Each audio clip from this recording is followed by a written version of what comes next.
Hours of Home Invasions, the tale of two men whose lives were threatened by armed thieves who used terror to control their frightened victims. Find out how to avoid becoming a victim yourself. And who really killed JFK? New theories of conspiracy in the assassination of John F. Kennedy. Are we getting any closer to solving the world's biggest murder mystery? This is South Florida at 4:30. Hello, I'm Anasqui. And I'm Ed Odell. Nearly every day, South Florida families are terrorized by home invasion robbers. I know what you're thinking. It can't happen to me. You feel safe, protected, secure in your home. But Ed, it just may be a false sense of security. Police tell us the reality is that your home is not impenetrable, and you could be the next victim of home invasion. It was a cool February night, the kind of night South Floridians like to leave their windows open when they go to bed. A night that would change the lives of Ed and Mary Watson forever.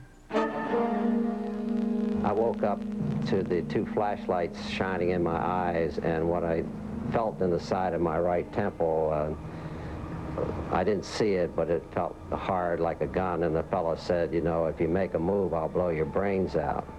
Terror is the trademark of the intruders who invaded the Watson Southdate home that night, according to Metro robbery detectives.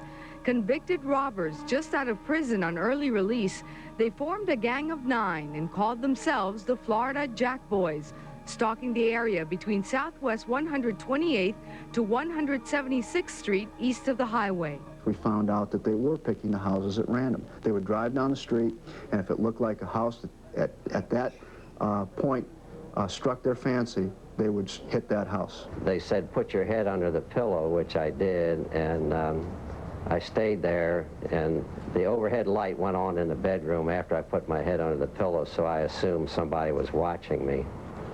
And my hand was sticking out from under the pillow, and later on somebody came back and took a ring off my finger that she gave me before we were married 50 years ago.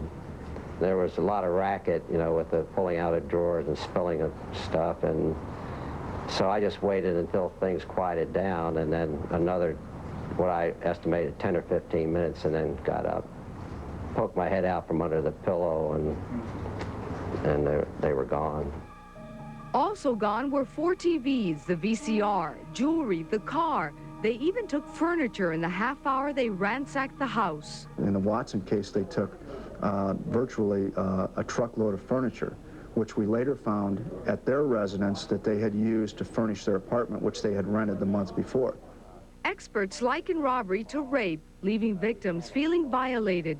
It's left the Watsons bitter and afraid. It's turned their lives upside down. We never leave the house without setting the alarm, and I will not go out and get the paper in until it gets light.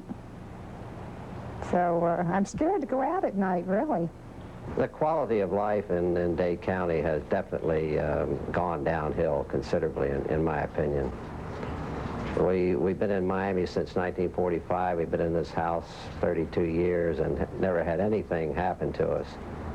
And now we live in fear behind the expensive alarm system, and we have to pay a monthly fee for the monitoring, and then we have the telephone watch alert in case they cut our telephone wires again. And it's a very sad situation, really. When we come back, we'll talk with Mr. Watson some more about how the home invasion has changed his life. And with 73-year-old Clayton Hofer, he was held hostage in his home at gunpoint for 6 hours. We'll also consult with Sergeant Tony Monheim of the Metro-Dade Robbery Division on new techniques thieves use to stalk, con, and terrify their victims. And a Metro detective will actually case a home live to find the weak points robbers use to break in.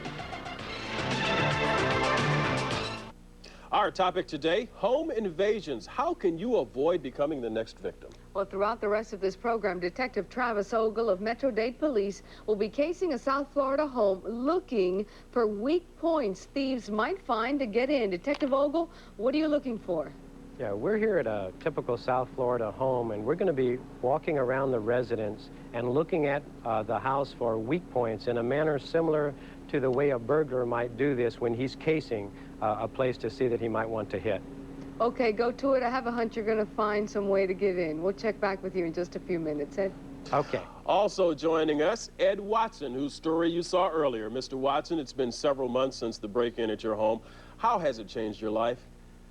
Well, we felt outraged at the beginning to think that in this day and age that you're not safe in your own home and even in your own bed. There are no more open windows on cool nights.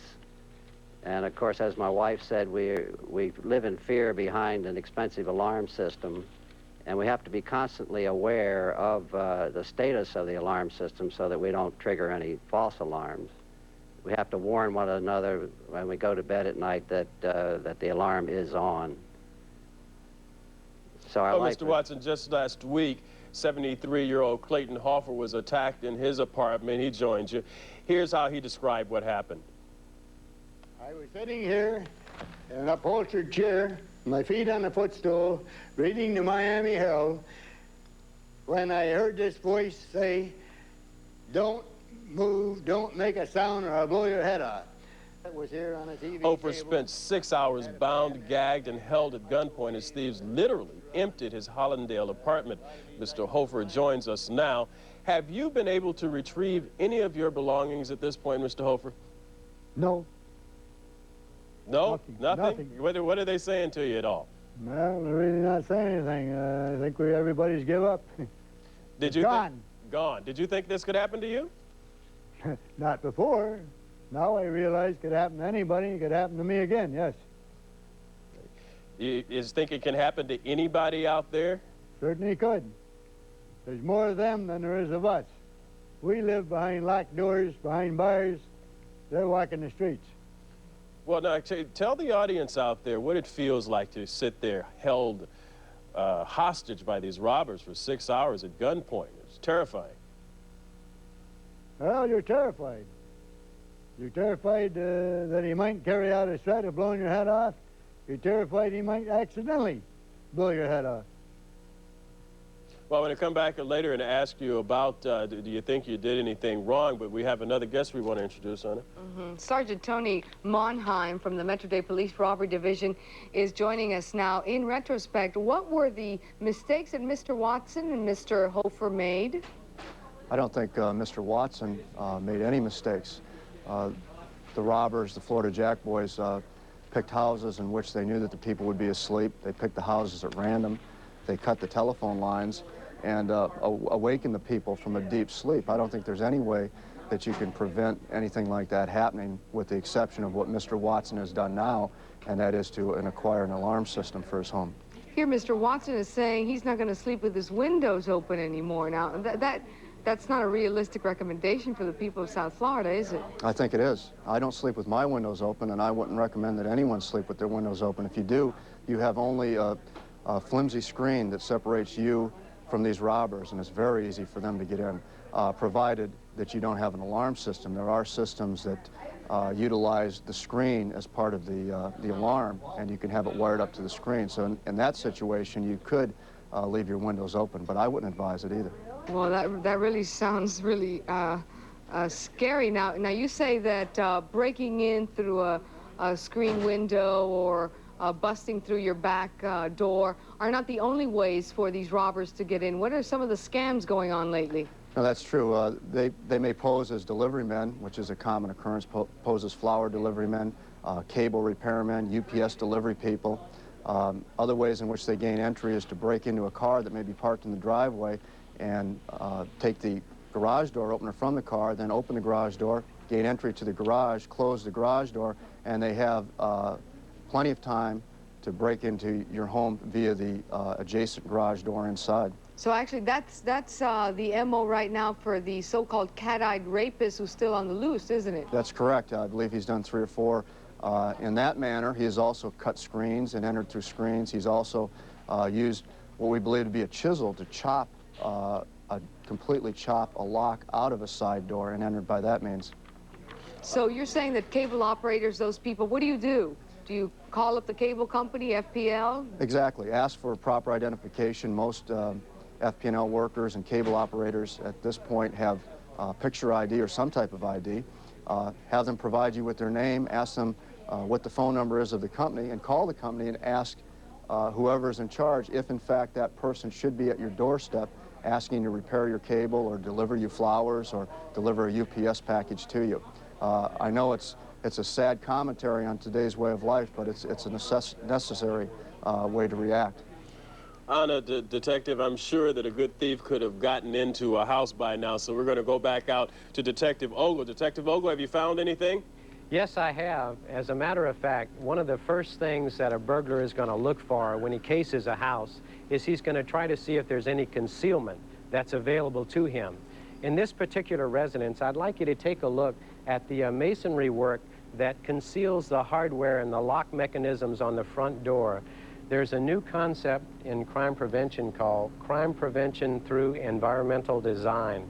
And nowadays, we teach that it's not a good idea to build a facade or any kind of an entryway that's going to conceal the front door of your residence. What the burglar would do in this case is he would merely walk between this opening and these two brick walls here and walk up to the front door, and when he stoops down at the front door, he's going to conceal himself from any traffic, from any neighbors that are across the street here, and he'll be able to hide and work on getting in that door. One other thing on this front door I'd like you to look at is it has a mail drop that's positioned quite closely to the doorknob and the lock mechanism on this door. We have found that many burglars are able to reach their hand through this mail drop and reach around and place their fingers on the twist latch that's on a lot of these single-cylinder deadbolt locks, which otherwise would have been satisfactory. Thank you, Detective. That's quite interesting. There's a few things that people right here designing in homes that people have to watch out for. Our thanks to Sergeant Monheim and our two victims who've been talking to us. And I think we'll return to Detective Ogle for an update later on to see what he's found out later on in the program. What else he has found. Yeah. And now it's time to take South Florida's first look at news with Channel 4's Susan Lichtman. Susan? Thanks, Anna. In our first look at news tonight, life in prison. That is the sentence tonight for Joyce Cohen. She was spared from the electric chair after being convicted of murdering her millionaire husband. By law, Cohen cannot be paroled for 25 years. All